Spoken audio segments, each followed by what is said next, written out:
nouvelle vidéo, vidéo 20, on continue. Ça fait combien de temps qu'on n'a pas tourné cette vidéo?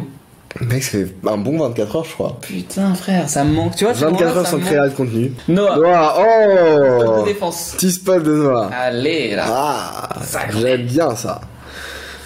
C'est un 3. Ça fait longtemps. On voit pas beaucoup tes spots, Noah. Hop. Profil adverse, heure de jeu, 0, ça dégage. Main suivante.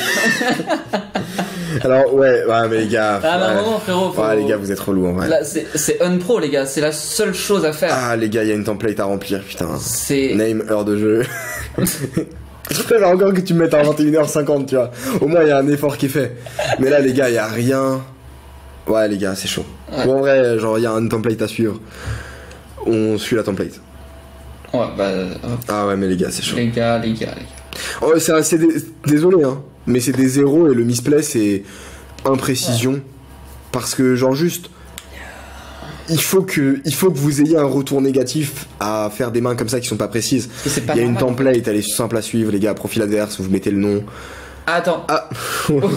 Tu viens de le voir aussi. Attends, non, ok, celui-là c'est mort. Non, on n'a pas parlé trop vite. Non, celui-là c'est. Ok. Il y a eu un manque de compréhension de la template. Ok. Ça a failli mal finir cette histoire. Ok. On est bon, là. Ouais, il a regardé le début, il était en train de... il nous a pas envoyé un message. Marina plutôt loose ce soir. Et là, c'est elle m'a call for barrel avec moi. Loose ce soir. Ok. Juste, restructure les notes. Même mentalement, c'est quand même plus simple de se dire on a le profil et ensuite on dégrossit. Enfin, non, ensuite on. Ouais. On comprend de manière plus globale. Bon, quand même, si je peux me permettre, pour 2 heures de table, pour une personne qui est CS, qui te colle des 3 barrels avec Roi 2, on n'a pas beaucoup de notes. Ouais, et là, on n'a pas le spot en fait. Alors qu'on pourrait avoir genre 15 notes sur la main.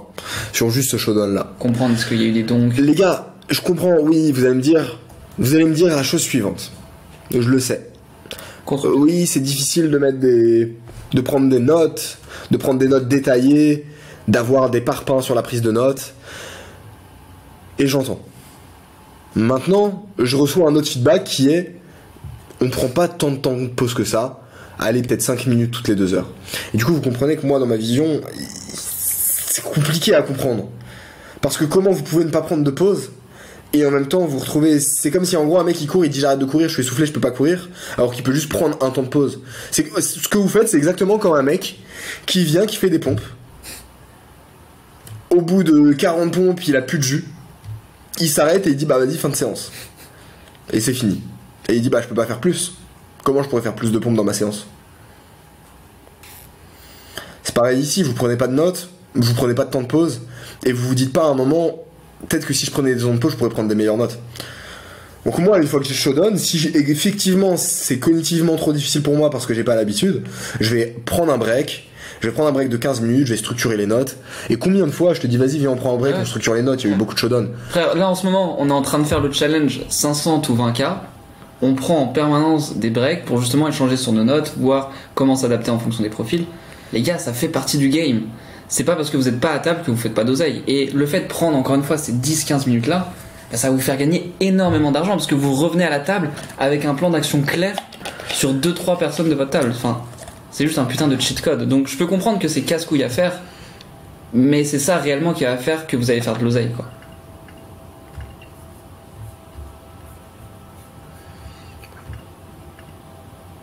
Ah, vous rendez fou avec les open standards par contre. Tout ce qui est comme tout le temps, où genre il a toujours ça, standard, ça c'est les gars. Oh là là là là. T'as une good idea là? J'ai une good idea de fou. Tu veux interdire des mots? Alors là, mec, il y aura des mots interdits. Je veux plus jamais les voir dans le script. Et on va faire un système pour que si le ce mot est apparaît, présent, la main elle est blacklist. Frère. Très bien, frère. Hop, on va mettre une petite API, on va plug ça à Notion, ça va être parfait. Voilà. Il a toujours ça, standard. Ouais, très bien. Mec, je suis pas à l'aise, désolé, mais je suis pas à l'aise avec le fait de review la main. Ça me... Je comprends que c'est relou, mais... Genre juste, on a besoin d'avoir des process clairs. Et pas de chance parce que pour le coup tu savais pas que c'était un mot interdit. Mais maintenant ce sera clair. Open 3x, ok, good. Mes objectifs de session est de développer un jeu agressif, j'ai envie de montrer ça à la table. Grosse contradiction, parce que si t'as envie de développer un jeu agressif, t'as pas envie de le montrer à la table. Ouais, je vais montrer que des mots radio. Je vais vous montrer un passage que j'ai trop kiffé. Sun Tzu, l'art de la guerre. Je vais vous citer un passage qui me fait penser exactement à ça, et qui est important à comprendre. Écrivez-le, récitez-le avant la session, c'est fondamental. Le grand art d'un général est de faire en sorte que l'ennemi ignore toujours le lieu où il aura à combattre, et de lui dérober avec soin la connaissance des postes qu'il fait garder. S'il en vient à bout, et qu'il puisse cacher de même jusqu'au moindre de ses démarches, ce n'est pas seulement un habile général, c'est un homme extraordinaire, c'est un prodige. Sans être vu, il voit, il entend, sans être entendu. Il agit sans bruit et dispose comme il lui plaît du sort de ses ennemis. Pardon. Ce qui est important à comprendre là-dedans, c'est la chose suivante. D'un point de vue stratégique, que ce soit au poker, que ce soit dans tous les domaines, on a toujours envie de faire l'inverse de ce qu'on montre. Si on est en train de boxer, par exemple, on va vouloir paraître fatigué quand on est en forme, et on va vouloir paraître en forme quand on est fatigué.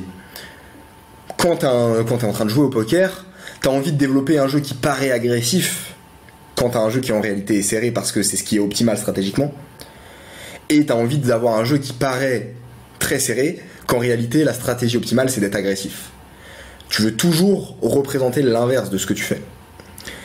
Et donc, quand je vois mes objectifs de session sont de développer un jeu agressif et j'ai envie de montrer ça à table, bah, du coup il y a un gros problème. Parce que tu veux justement jamais montrer ta stratégie. Donc globalement les seuls cas où tu peux montrer ta stratégie c'est quand t'as un avantage tel, mais ça se prête pas au poker, mais c'est quand t'as un avantage tel que dans tous les cas la victoire est certaine et exacte. Mais le problème c'est qu'au poker on joue avec les mêmes règles. Donc on peut jamais montrer notre stratégie parce que par définition si on montre notre stratégie, la personne sait comment on attaque et du coup elle peut se défendre de manière équivalente et vu qu'on a les mêmes armes en main, ça peut pas marcher. Si demain t'as des skills physiques précis et tu fais face à un mec qui a les mêmes skills physiques précis, tu vas devoir user de ruse pour gagner. De mensonges, d'intelligence. Mais il va falloir être smart, tu peux pas genre juste aller frontalement. Et là du coup de me dire j'ai envie de développer un jeu agressif et de montrer que je suis agressif, non, c'est j'ai envie de développer un jeu très serré, mais pour me faire payer, il faut donner l'illusion que c'est un jeu agressif. Voilà pour ça. Petite parenthèse. Parenthèse fermée, on est parti. Est-ce que ça mérite un coup de ballon ce que je viens de dire? Des confettis? Mais trouve les vrais confettis s'il te plaît. Parce que les confettis ils sont à deux doigts. Moi je pense que c'est ça les confettis. Je peux pas hacker le truc et juste... Ah non, c'est honteux. Et c'est ça en fait les frères. C'est vraiment les deux doigts frère. Ouais mais tu les hold combien de temps? Bah 3 secondes. Ouais même pas. Et attends, si je hold, qu'est-ce qui se passe? Ah ça c'est beau. Ça tu devrais le garder en vidéo d'intro. On mérite bien un petit feu d'artifice quand on vient on prend notre temps pour aller faire la review quand même. Est-ce qu'il faudrait pas le mettre en grand écran? On fait le feu d'artifice et après on se remet en bulle. Tu vois ce que je veux dire? Ouais non. Ok. Bon. Wow. On arrive au flop. VS Marina. Je décide de mettre un tiers pour montrer de l'agressivité. Non. C'est qui a joué ça? Ne me dis pas que non. Non. Putain, les gars. C'est quoi ce thinking? C'est quoi ce thinking? Y a pas de thinking. C'est quoi l'objectif? Next end 0 et... Ok, on va se faire un call sur définir des plans de jeu au flop. Et les gars, va falloir régler ça.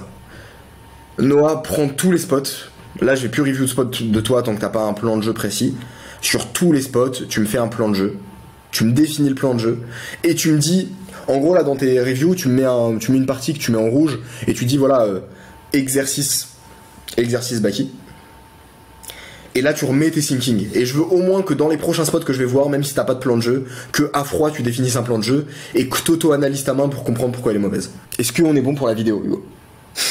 C'est l'heure de l'outro? Moi, j'ai l'impression que du coup, on est pas loin de l'outro. Qu'est-ce qui manque? Moi, y a pas un petit spot encore où on engueule quelqu'un et on la regarde pas finalement là? Pour rajouter un peu de content. Mais pas un spot complet? Pas un spot. Bah, déjà c'est compliqué parce qu'il y a Axel et Outlaw qui sont dispensés de review. Donc déjà ils vont avoir un filtre. Hop là. Hop. Désolé les gars, enfin c'est la loi. Hein. Ah c'est chaud. C'est... Does not contain. Hop, Axe. Oh là là. Pouf. Et Noah. Qui boum. Hop. Il y a moins de main tout de suite. Allez Z. Oh. Allez Z. Vends-nous du rêve. Spot de value. C'est l'histoire, elle se crée comme ça en fait. Profil loose passif. Blues passif. Tondu. Costaud. Ok. Ok, on a les heures de jeu. Ok. VPIP PFR. Nice. On a les infos. 60-40. On connaît déjà pas mal Costaud. C'est le même dégène que sur les deux mains plus haut. Du coup, évitez les gars de me parler en historique parce que moi c'est sur une data donc j'ai pas d'historique. Structure tes notes. Ouais. Je te le dis pour toi en fait. Moi je peux lire en soi, ça me dérange pas. Mais le problème c'est que si. Je pense que tu te relis, tu t'y trouves pas là. Ouais. Est-ce que tu demandes quoi à l'IA? Je vais lui mettre mec chanteur.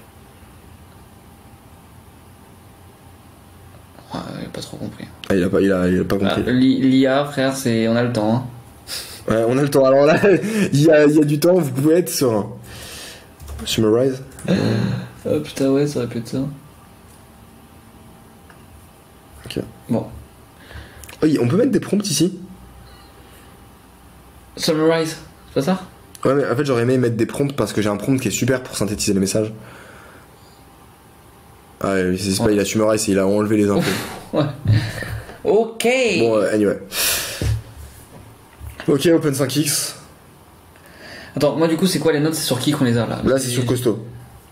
Costaud, c'est le même dégène que les deux mains plus haut. Je l'ai vu ISO 10. Donc 10 au hijack avec Roi 9 suité. Là, il open 15, donc c'est-à-dire qu'on est quand même sur une range strong. Il a open 10. Alors, on va lire le thinking. Ouais. Notre ami Costaud, synthétisez vos thinkings, en fait, ça va vraiment vous aider, vous, de les mettre bien clear, bien propres, en quelques mots. Ça va être très intéressant. Z, c'est ton exo. Revois toutes tes mains, revois tous tes thinkings, et vois ce que tu peux enlever. Ouais, complètement. Il y a un de nos chers amis qui nous a dit quelque chose d'intéressant. La perfection, oui. C'est pas quand il n'y a plus rien à rajouter, mais c'est quand il n'y a plus rien à enlever. C'est beau ça. Donc la perfection, c'est la simplicité. Notre ami Costaud open 15 au bouton. Il peut avoir, comme on a déjà vu, une range qui va jusqu'à 9 et 4 off, 10 et 5 off. Est-ce qu'avec ce sizing là, c'est le cas? Il est capable de bluffer en multi-way. Je décide de défendre mon roi dame off en small blind. À froid, c'est une erreur, selon moi, car on just call. Tondu va trop souvent s'inviter dans le coup, on préfère jouer le dégène en HU. Attention, là on est un peu héros. Mais je suis d'accord avec. Enfin, si le mec il open 15, un 9 et 4 off, évidemment que j'ai envie de le 3 bet. Oui, c'est ça. Donc moi je suis ok pour le 3 bet. Ça, c'est une certitude. On arrive au flop. Est-ce qu'il envoie des bluffs? Est-ce qu'il envoie des parpaings? Est-ce qu'il est chaud? Je décide de donc un tout petit peu plus que Mipo en value contre des rois X moins bons, les paires plus draw, si je t'en HU contre Tondu, je trouverais ça bien, mais là à froid comme j'ai Costaud à générer des bluffs. Ouais. Les deux sont viables en vrai. Ouais. Parce que en même temps c'est un board qui est très connecté. Size par contre qui est trop. Ah, quoique le fait 45. En vrai, ok. Ok, on va pas size très cher. Ça c'est une identification de spot intéressante, c'est un spot qui est quand même très récurrent. Ouais. Tu veux le noter? Je vais le noter, ouais. Je vais vous donner des lines spécifiques. Ce qu'on va faire, c'est que je vais vous teach des lines spécifiques dans des configurations très spécifiques. Par exemple, on bet OP, on est call, il y a des nuts qui rentrent. Qu'est-ce qu'on fait? J'aime bien le fait de bet small. Ok. En vrai, la main, elle est bien jouée. Sauf préflop. Du coup, double du 8, carte intéressante, Franchement, tes thinking, j'ai pas envie d'être dans ta tête, quoi. Ouais, là, ouais, ça... Un peu, ouais. Je vais définir des templates. Je vais vous définir des templates, ça va être bien. Je vais vous définir des templates de thinking très précises. Objectif de la main. Stratégie optimale.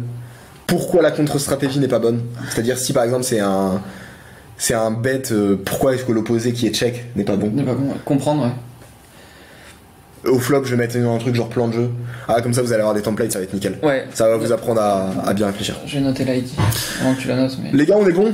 Hugo, petit outro vidéo? Ouais, bah les gars.